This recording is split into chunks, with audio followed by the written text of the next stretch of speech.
আপনি তুমি নাকি তুই, কোনটা? যে কোনো দুইটাকে বাদ দিয়ে একটাকে স্টাবলিশ করতে হবে। আসসালামু আলাইকুম।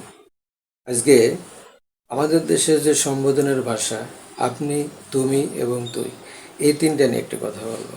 দেখেন, অন্য কোনো ভাষায় কিন্তু তিন রকম নাই, শুধু আমাদের ভাষায় আছে আপনি, তুমি, তুই। আপনি হলো মানুষকে সম্মান করে বলি, তুমি হলো মোটামুটি কাছেরদেরকে বলি, আর তুই হলো একেবারেই কলুজ যারা তাদের বলি।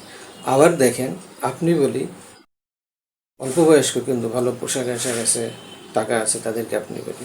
এবার তুমি বলি মোটামুটি বয়সও বেশি কিন্তু সে স্ট্যাটাস নাই, তাদেরকে বলে। আর তুই বলি অনেক বয়স্ক মানুষকে আমরা তুই বলে ফেলি। এই যে দেখেন, যেমন তরকারিওয়ালা, রিক্সাওয়ালা, এদেরকে আমরা তুই বলে ফেলি। এগুলো ঠিক না। এই জন্য আমাদেরকে এই তিনটি ভাষার শব্দকে শব্দের মধ্য থেকে দুইটিকে বাদ দিয়ে একটিকে আমরা স্টাবলিশ করতে চাই। এই জন্য আপনাদের জরিপ করতে হবে কোন দুইটাকে রাখবেন। আপনি, তুমি, তুই, যে কোনো দুইটাকে রাখুন, একটিকে বাদ দিন। ধন্যবাদ সবাইকে।